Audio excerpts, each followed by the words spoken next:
Olá, tudo bem? Sejam todos muito bem-vindos ao programa Seu Direito em Pauta. O nosso programa tem como objetivo levar até você, espectador, discussões de temas do direito no nosso dia a dia.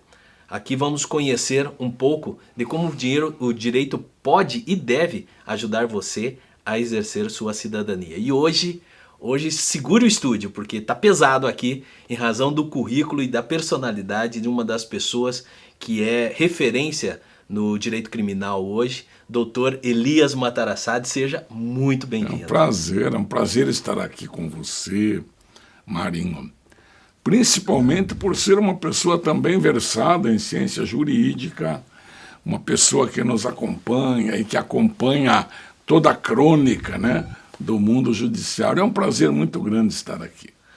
O Dr. Elias, ele é uma referência hoje dentro do direito criminal, é uma pessoa que, principalmente nos júris mais efervescentes, vamos falar assim, do estado do Paraná, sempre tem a participação dele e eu faço questão dele. Eu fiz aqui um breve currículo, um breve resumo, Dr. Elias, do seu currículo, porque senão nós ficaríamos aí o programa inteiro falando, né?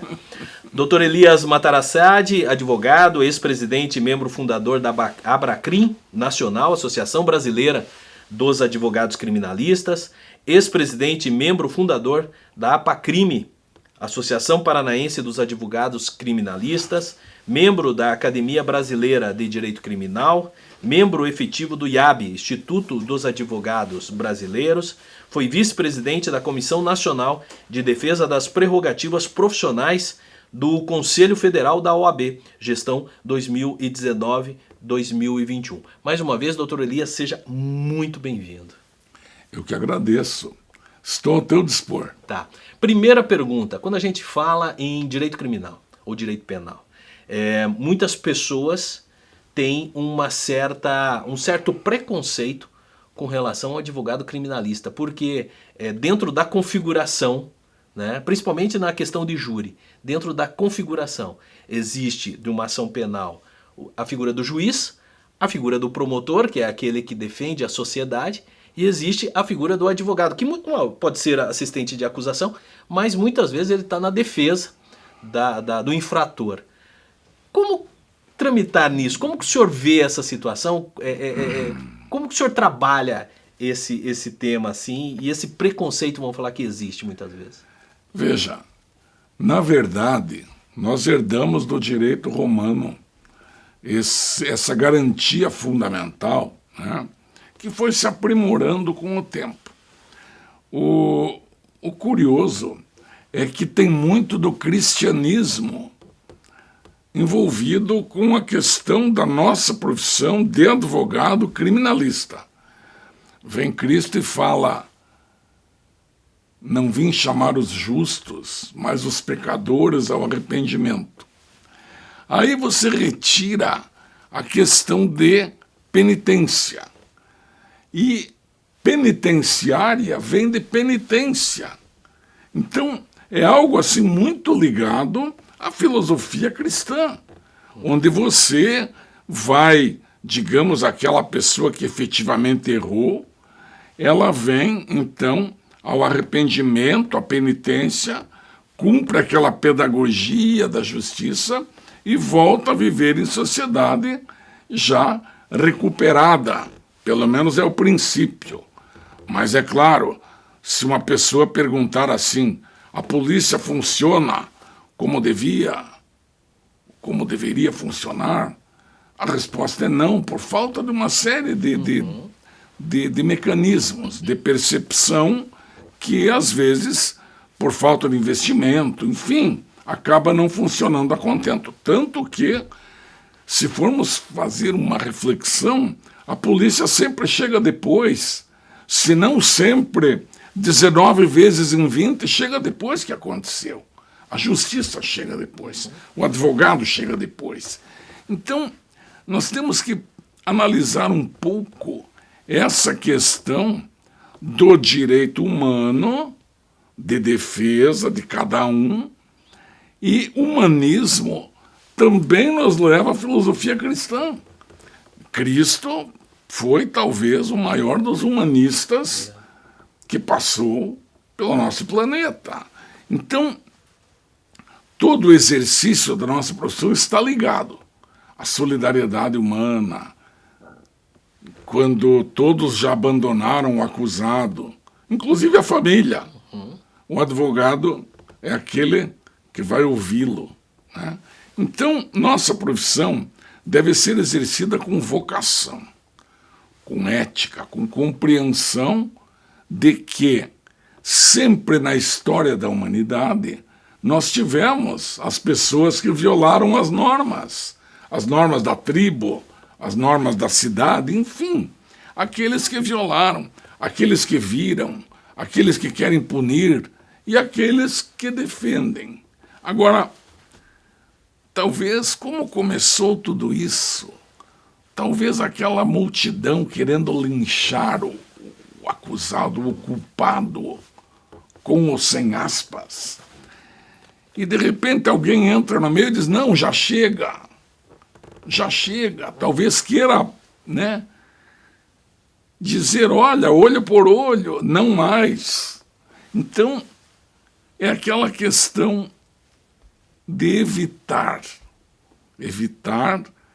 que ultrapasse aquele limite do olho por olho, né? Então, hoje, nós temos uma lei penal que fala, por exemplo, matar alguém, pena 6 a 20 anos. Então, o direito penal acaba sendo uma garantia do acusado, porque se ele fizer alguma coisa errada, tem ali os limites. Nós não temos em nosso sistema pena de morte. Então, há todo um limite, toda uma pedagogia da recuperação. Mas se você perguntar também, as penitenciárias recuperam? A resposta é não, por uma série de fatores. Então, eu reafirmo que é um prazer estar aqui contigo e vamos conversar sobre todos os temas que você fizer a provocação técnica. Não, e eu fiz até essa provocação para o senhor, porque poucas pessoas entendem que toda pessoa tem direito a uma defesa, né? E a função do advogado, que é a única função privada que consta na Constituição Federal, ela é tão importante quanto. Então, como é importante a acusação, mas também é importante, dentro do devido processo legal, dentro da ampla defesa e do contraditório, de ter a pessoa do advogado fazendo a defesa daquela pessoa. Tecnicamente, ele tem que ser defendido, né? Porque, como você mesmo falou, tem essa situação de que nós somos, as entidades são formadas por humanos e os humanos podem gerar erros, né? Podem cometer erros. E pode ter erros também com relação a isso. Segunda pergunta, dentro da sua abordagem que fez agora, que eu achei muito interessante, a questão do linchamento, né? O doutor atua muito na questão de júri, né? Mais especificamente na parte de júri. A imprensa, ela não tem muitas vezes realizado esse linchamento até contrariando uma das condições que todo mundo é inocente até que prove o contrário. Como que você vê com relação a esse trabalho da imprensa? Como, claro, existem as exceções, essas são as exceções, mas como que você vê? Prejudica o trabalho? Como que fica isso? Na verdade, a velha lei de Lynch, né? A questão vem do passado. Vem lá do passado. Então aqui é oportuno vincular ao cristianismo, porque nos remete àquela turba ruidosa, aquela multidão enfurecida que gritava crucificai-o. Hoje aquela multidão continua entre nós, por outras formas, rede social, parte da imprensa, e gritam crucificai-o. Só que gritam crucificai-o para culpados e para inocentes também. E é um grande problema, porque o júri, por exemplo, e usando aqui o Instituto do Tribunal do Júri, que era para ser uma garantia do acusado, ele acaba chegando no plenário do Tribunal do Júri condenado pela opinião pública. É aquela história, o juiz, quando sai do prédio onde ele mora, né, o porteiro diz, nossa, doutor, hoje vão julgar aquela pessoa, tomara que condene. O porteiro já diz isso. Para o promotor, para o próprio advogado, mas como que você consegue fazer uma defesa de um cara desse? E às vezes há uma tese de negativa de autoria, que não foi aquela pessoa que praticou, ou ela não fez tudo aquilo que dizem que ela fez. Enfim, nós temos vários problemas com essa questão da imprensa trabalhando, às vezes até pensando que está prestando um relevante serviço à nação, mas no fundo ela pode construir heróis. Ou seja, se ela também disser que o verdadeiro culpado é inocente, ela está construindo falsos heróis e o júri já vai predisposto a absolver. Agora, poderá também derrubar pessoas que verdadeiramente não cometeram e que estão ali estigmatizadas porque já são acusadas. E o nosso sistema usa a palavra réu. E mais, aqui, para os nossos audientes compreenderem, as publicações, os editais, né, falavam como no tempo de Cristo lá. Então, Cristo, o Nazareno, filho de Maria e filho de José. Então, nos editais judiciais, quando alguém é foragido, aparece o nome da pessoa e aparece o nome do pai e da mãe. Penalizando os pais. Já expõe o pai e a mãe em muitos editais. Agora, até recentemente, se fazia dessa forma. Então, expondo os pais, expondo a família. Então, vem uma reflexão. A Constituição diz que a pena não passará da pessoa do delinquente, e passa. E passa da pessoa do delinquente. O linchamento é algo quase que automático. Basta uma pessoa se dizer publicamente indiciada num inquérito policial, dá a impressão que ela é culpada. Então, processado está como réu num processo. Então, aquele estigma já machuca muito, causa uma cicatriz que realmente fica para sempre na pessoa. E também tem um outro detalhe, né, doutor Elias? Se antigamente já havia um linchamento por parte da imprensa com relação a um infrator, um réu de um processo, e já era mais restrita, imagine hoje, na questão das redes sociais, onde eu sempre comento o seguinte, em todo quanto é processo, né? Seja no meio político, seja processos que vão para júri, eu sempre comento da seguinte forma, as pessoas me perguntam, Marinho, o que você acha? Eu falei bem assim, olha, eticamente eu não acho nada. Até porque como advogado eu não tive acesso ao processo, eu não vi as provas que foram produzidas, não é a minha área de atuação, então qualquer manifestação minha nesse sentido seria antiética, seria uma injustiça eu me manifestar. E tem pessoas que muito menos advogados são e acabam defendendo o lado A ou o lado B. Tá interessante?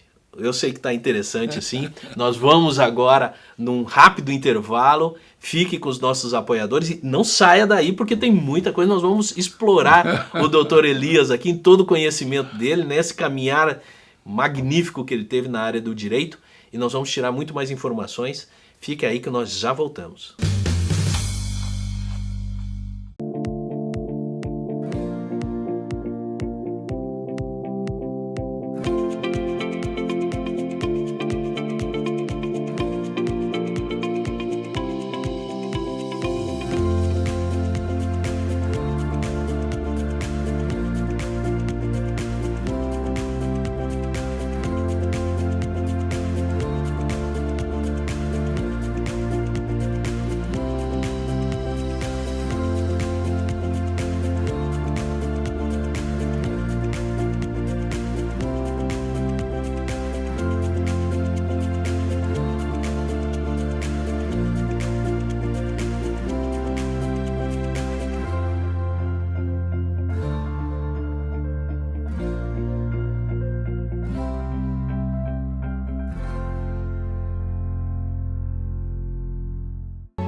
Estamos de volta com o programa Seu Direito em Pauta, com uma das maiores assumidades hoje no direito penal, no direito criminal, Dr. Elias Matarassati. Uma dúvida, só para o pessoal que está em casa compreender o seu longo caminhar. Tua formatura foi que ano? 81. 81. O teu escritório era já o teu pai, o senhor... E agora, não satisfeito, ele colocou 3 extraordinárias advogadas criminalistas no andar ali, que são as filhas. As filhas. E a esposa faz a parte de família, sucessões. Olha. A Arlete, né? Arlete Matarassati, minha esposa, também advogada, faz mais essa parte civil. Ah, muito bem. Então, por isso que eu falo o seguinte... No mês da mulher, nada melhor do que trazer o Dr. Elias aqui. Por quê? Porque no escritório dele é só mulheres. Olha! E mulheres competentes, porque eu conheço várias que trabalham ali, ex-alunas, inclusive, que têm uma capacidade fora da curva. E tem a equipe, que também a maioria é mulher. Ficaram 2 colegas advogados e o restante, todas mulheres. Que bom, que bom. Dr. Elias, pergunta, mais uma. No seu trabalho no dia a dia, existe muitas críticas, existe muitos ataques, existe muitas, vamos falar assim, violências nas entrelinhas contra um advogado criminalista? Veja, na verdade, é uma questão cultural. Hoje, principalmente em Curitiba, que é uma cidade... né, das cidades brasileiras, Curitiba é uma cidade tida como de primeiro mundo, os advogados não têm tanto este problema. As pessoas compreendem o nosso papel de defensores ou trabalhando na assistência da acusação, como você bem frisou no início, compreendem. Agora, em locais mais distantes do Brasil, e eu tive a honra de presidir a Associação Brasileira de Advogados e Advogadas Criminalistas, e me parece que há uma dificuldade na compreensão do nosso trabalho. Contava um colega de outro estado que estava numa farmácia e entrou um senhor, e estavam fazendo compras ali, ele olhou para o advogado, olhou, fez assim, olhou bem de perto, e falou, o senhor é aquele cara que defende bandidos. E o advogado olhou para ele e disse assim, não, defendo bandidos, defendo inocentes também, né? Então, é realmente um pequeno problema que muitos colegas e muitas colegas têm. A rede social, como também tem uma abrangência inimaginável, uma pessoa do outro lado do mundo pode acompanhar, e às vezes se esconde no anonimato, que vai nos perfis dos advogados e advogadas criminalistas e critica. Como que você pode defender a pessoa? Só tem um porém aqui que eu quero deixar bem esclarecido. Todo processo criminal é obrigatoriamente protagonizado por uma defesa. Seja ela a defensoria pública, como um advogado particular. É protagonizado por um promotor de justiça, que faz a parte da acusação, ou o chamado custos legis, né? Ele participa como, no penal, como dominus litis da ação penal. É o senhor que tem o domínio da ação penal, pode ofertar a denúncia, pode não ofertar a denúncia, pode pedir a condenação, como pode pedir a absolvição também, e é protagonizado por um juiz. A Constituição Federal, ela assegura e torna nulo o processo onde não exista uma defesa efetiva. Os tribunais podem anular um processo por falta de defesa ou grifo por insuficiência de defesa. Se for lá um advogado que não estudou o processo e que teve inúmeras perdas de chance de minimizar o problema do acusado, porque defesa não é só querer absolver. Se uma pessoa tem uma acusação que pode dar 18 anos de prisão E o advogado consegue reduzir para 7, consegue reduzir do regime fechado para o semiaberto, ou do semiaberto para o aberto, que é 4 ou menos. São vitórias que você consegue para aquele ser humano, ou seja, você tem que buscar no processo todas as franquias processuais penais postas àquele acusado. Então é verdade, uma pessoa praticou uma coisa errada, se ela chega para o advogado e diz eu errei, mas até que ponto você errou? Nós vamos trabalhar isto. Inclusive não é incomum a pessoa confessar ao juiz.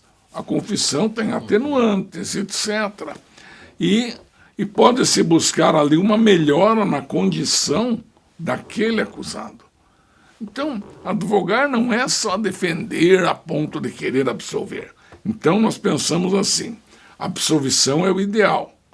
Caso não possa, então, a desclassificação para um delito menos grave. E dentro daquele delito mais grave ou menos grave, uma pena que possa dar a ele uma condição de um regime semiaberto, com tornozeleira, enfim. Nós lutamos para tentar minimizar o problema e tentamos que ele passe pela pedagogia, digamos assim, da justiça e volte ao convívio social. Então, aquele pessoal que está hoje num presídio, a sociedade não pode esquecer que ele vai voltar para a sociedade. E ele tem que voltar como? Vamos lá, num cálculo aqui bem simples para que todos possam entender. Voltar pior do que foi para o presídio. É um péssimo negócio para a sociedade. Voltar igual também é um mau negócio para a sociedade. E a única forma que nós temos é que ele volte melhor do que entrou. Só que para isso tem que investir em educação lá dentro, profissionalização. Todo mundo fala de reincidentes, que saem e voltam, mas ninguém fala daqueles que se recuperaram. E, aliás, a religião lá dentro tem um papel muitíssimo importante. Religião e família. A família, por exemplo, vai visitar, finais de semana, faz a visita para a pessoa que está lá dentro, irmão, pai, filho, enfim. Leva a ele aquela esperança. Né? E aqui eu lembro, o padre Vieira dizia, a esperança é a mais doce companheira da alma. Então aquela pessoa que está lá dentro tem que ter essa companheira da alma que é a esperança. E essa esperança de poder voltar. Mas, como eu falei, todos falam de quem é reincidente. Mas ninguém fala, por exemplo, de uma pessoa que entrou lá sem profissão e saiu de lá um excelente carpinteiro, saiu de lá um excelente marceneiro, um excelente mestre de obras, saiu de lá, não sabia escrever quando entrou e aprendeu a ler e a escrever lá dentro. E a leitura, ela reduz o tempo da prisão. E muitas pessoas ficam lá dentro e leem 90, 100, 120 livros. Então, essas pessoas, muitos saem de lá pastores, inclusive, por estudar a Bíblia, enfim.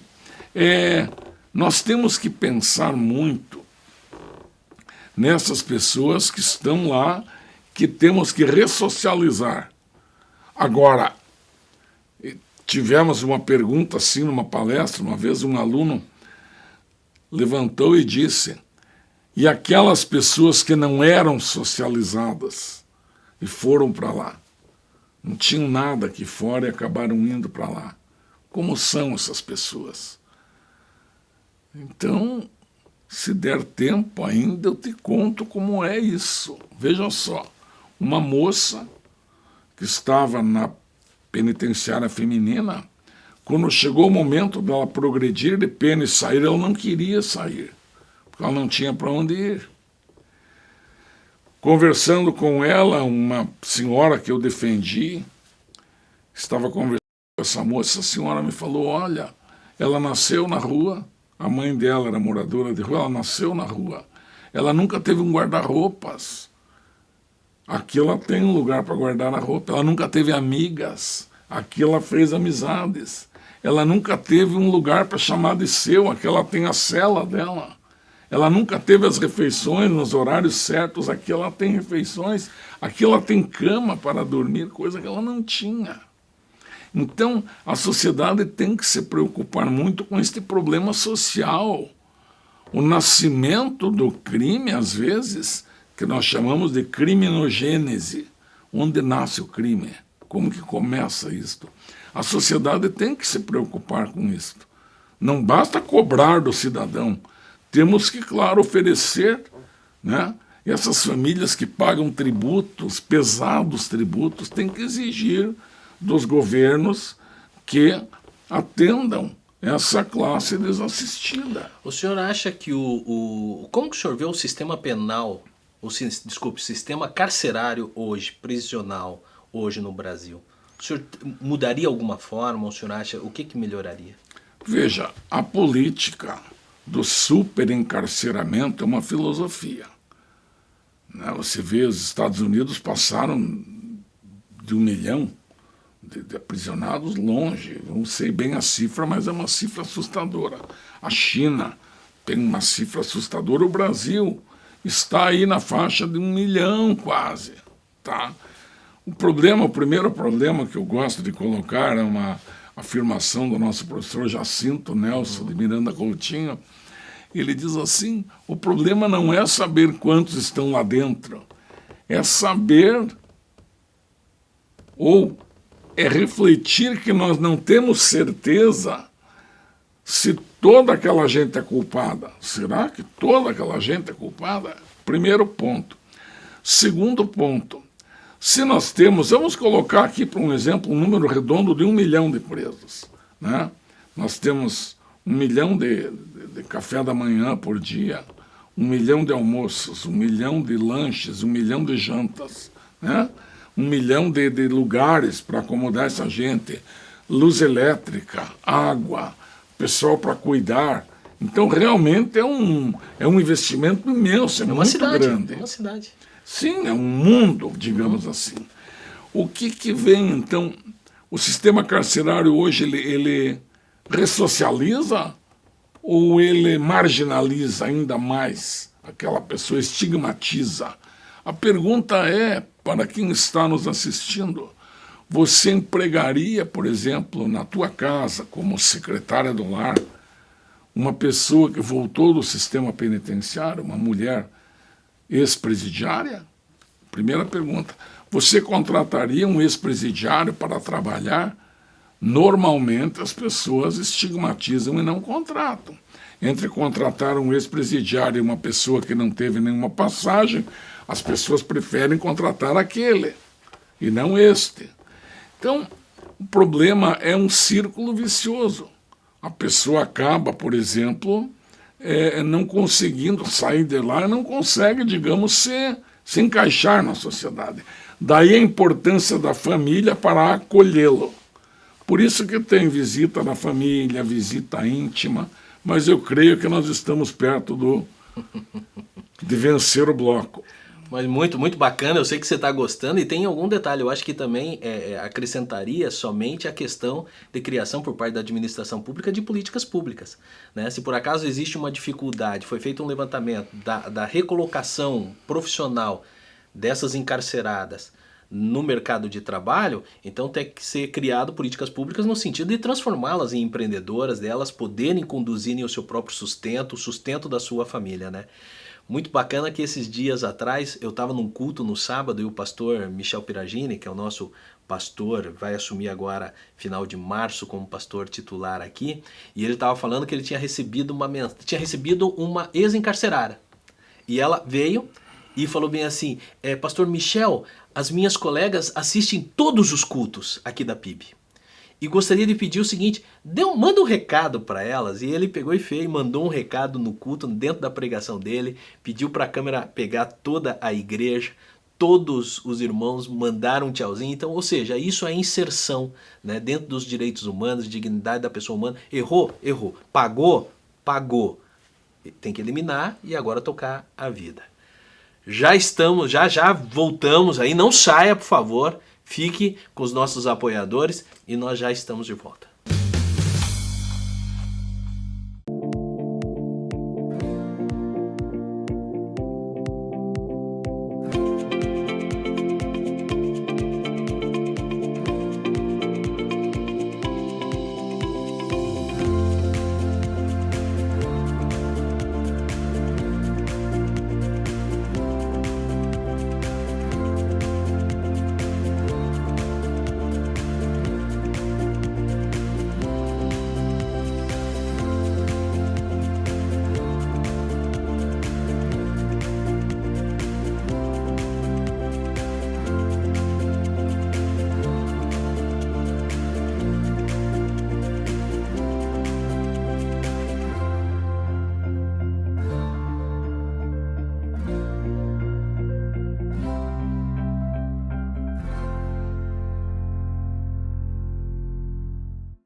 Estamos de volta com o programa Seu Direito em Pauta, com um convidado extremamente especial aqui, Dr. Elias Matarassade. É uma biblioteca ambulante, a história do direito está aqui, principalmente o direito do Paraná, está aqui sentada ao meu lado. Dr. Elias, o que eu te pergunto é assim, nós estávamos falando da contextualização, da saída, das dificuldades que esses infratores, depois de cumprirem a sua penalização, voltam para o mercado de trabalho, de voltar para o mercado de trabalho. Há uma dificuldade da sociedade de ter empatia. Eu li esses dias atrás, num livro, que falava bem assim, empatia não é somente você se colocar no lugar do outro, né? Porque senão você só está trocando de lugar. A empatia é você sentir as dores do outro, né? Há uma dificuldade da sociedade se colocar no lugar dessas pessoas que tiveram seus erros. A gente sabe muito bem. Foram condenadas por isso. Pagaram o preço. Você acha que é difícil a reinserção dessas pessoas na sociedade em si? Eu volto a insistir que é uma questão cultural. Por isto que a Lei de Execuções Penais obriga a Constituição Federal também a assistência da família e assistência religiosa. Família e religião são fundamentais para a reinserção social. Família é o lugar que ele volta depois que ele sai de lá. Então, este lugar deve continuar a existir. Eu vou dar um exemplo aqui. Você já imaginou uma pessoa lá dentro? Aí a mulher divorcia dele e casa com outro. Os filhos dele começam a chamar o outro de pai, etc, etc. Como seria, né, essa pessoa saindo de lá e vendo que perdeu tudo? Quase tudo. Então, a família, o apoio da família e o apoio das religiões, repito, é muito importante.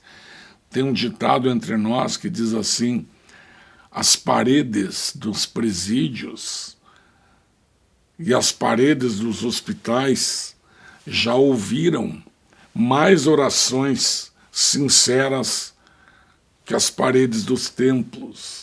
Porque as pessoas dentro do templo oram de uma forma, mas a pessoa dentro de um hospital, ela ora de outra forma, e dentro de um presídio ela faz uma oração de outra forma.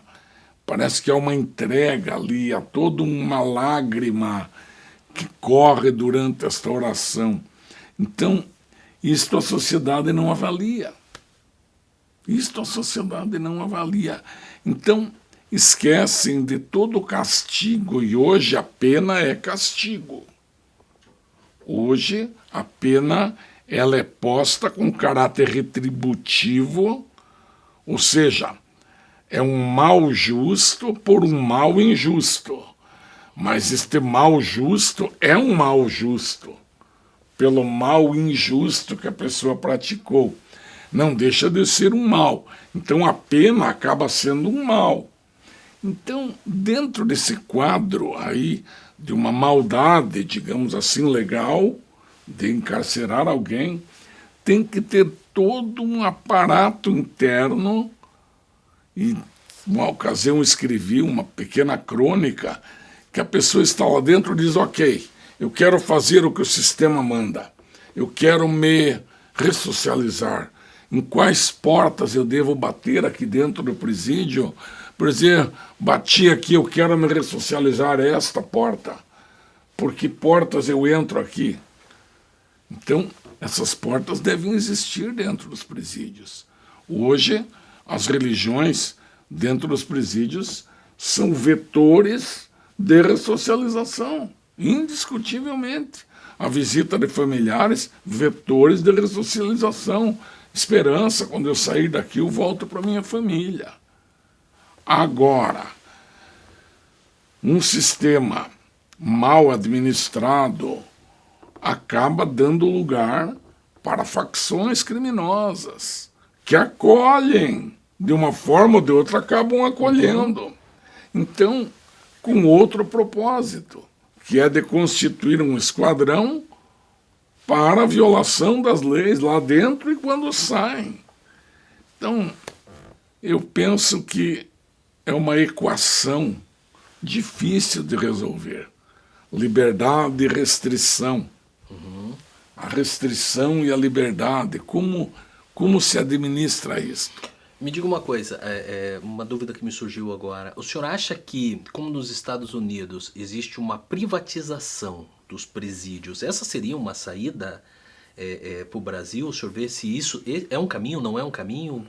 Isso foi discutido longamente. Nos Estados Unidos acabou virando uma espécie assim de indústria sem chaminé, vamos chamar assim. Inclusive eles colocam na conta do apenado, o apenado sai devendo, como se o teu CPF tivesse uma dívida por você ter que ser hospedado no presídio. Isso foi muito discutido aqui no Brasil. Lá até contam que com o advento da abolição da escravatura, necessitavam de mão de obra grátis, e aí muitas pessoas, inclusive de cor negra, né, que povoam os presídios norte-americanos, eram levadas ao trabalho escravo. Uma forma legal de você institucionalizar um trabalho escravo. Então, temos um trabalho naquela pedreira. Vamos recolher pedra brita, vamos explodir uma pedreira, enfim. Colocam aquela gente acorrentada para trabalhar. Construção, manutenção de estrada. Isso. Então, no fundo, há toda uma exploração que nós, ao invés de aplaudir, devemos repudiar. O que isto vai dar ao aprisionado lá? Chances aqui fora. Não, ele teria que aprender um ofício lá dentro. Eu tive casos de presos que entraram lá e saíram falando inglês. Saíram para dar aula de inglês, porque se interessaram e tinha lá um professor e acabaram aprendendo inglês, acabaram saindo com emprego garantido em escola de inglês. Então, veja você, é uma oportunidade que o Estado tem de conversar com o apenado. E o Estado não pode perder este momento, esta chance de conversar com ele, de fazer ele mudar de vida. Então, a tua pergunta realmente é uma pergunta que todos tentam fazer e equacionar, mas é algo extremamente difícil. Por exemplo, a questão da visita íntima, que todos acabam, como é que pode um preso ter direito à visita da esposa, uma visita íntima. Mas a conversa é outra. Que culpa tem aquela mulher que casou com aquele homem que cometeu um crime? Ela casou com ele. Aí ela tem direito de se relacionar com o marido. Ela não cometeu crime nenhum, para começar. Então, ela tem direito de estar com o marido. E é claro que o marido tem direito de estar com ela, até para preservar aquela união, para quando ele sair de lá, o lar o acolha, né? Aquela família o acolhe e continue, então, a vida em sociedade. Então, muitos não entendem os mecanismos. Até aqui, fazendo um desabafo para você, eu te pergunto, claro, eu perguntar para você, você tem toda uma formação, mas imagine que eu pergunte para uma pessoa do povo, você toma remédio sem receita? Ele vai responder, não, eu não tomo remédio sem receita. Por quê? Porque é perigoso, eu não vou chegar na farmácia e pegar um remédio e sair tomando. Ou seja, ninguém ou pouca gente dá palpite em matéria de medicina. Pouca gente dá palpite. E aqueles que dão palpite acabam indicando remédios que não servem para aquela situação da outra pessoa. Ah, eu tenho um remédio aqui em casa que sobrou, toma, que faz bem para tal coisa. A questão é, por que em direito e mormente, em direito penal, todos se habilitam a dar opinião? É verdade. E todo mundo dá opinião, então forma na cabeça da população uma grande desinformação. E essa desinformação é ruim, como iniciamos o programa, para julgamentos. A desinformação é ruim para a sociedade, estigmatiza os presos que acabam assistindo uma televisão lá dentro enquanto almoçam ou jantam, né? Então, no fundo, eu creio que tinha que ter mais apoio, tinha que ter esporte, mais esporte lá dentro, mais assistência religiosa, mais assistência jurídica e da família. Esses vetores são fantásticos. Políticas públicas de atendimento e ressocialização, é isso que efetivamente Sem dúvida. tem que ter. Doutor Elias, nós estamos finalizando o nosso bloco, o nosso programa, e a última pergunta que normalmente a gente faz é um momento das considerações. Mas as considerações não a mim, Marinho, as considerações às pessoas que estão em casa e estão nos assistindo.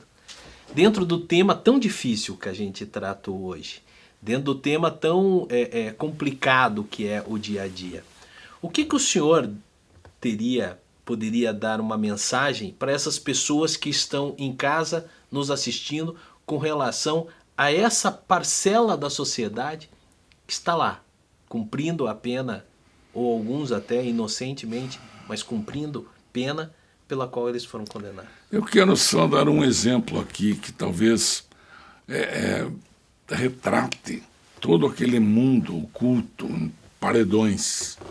Eu estava entrando para conversar com um preso num dia de visita.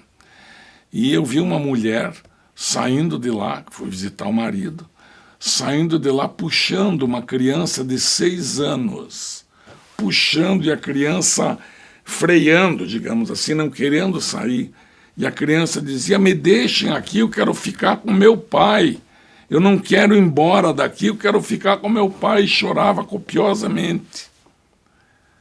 Eu quero que a gente pense nessas crianças também, filhas de pessoas que estão lá, que elas têm um estigma de ter um pai presidiário e que também são estigmatizadas por onde andam.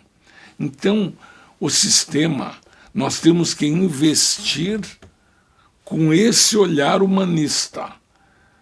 Eu iniciei com uma passagem de Cristo, que indiscutivelmente foi o maior dos humanistas, onde ele diz, não vim chamar os justos, mas os pecadores ao arrependimento. Então, eles se arrependem em penitência nestas penitenciárias, eles se arrependem e depois eles têm que ter o direito de voltar e o direito de continuar a convivência em sociedade, sem estigmatizações. Um outro grande mestre dizia: Cristo perdoa, os homens não.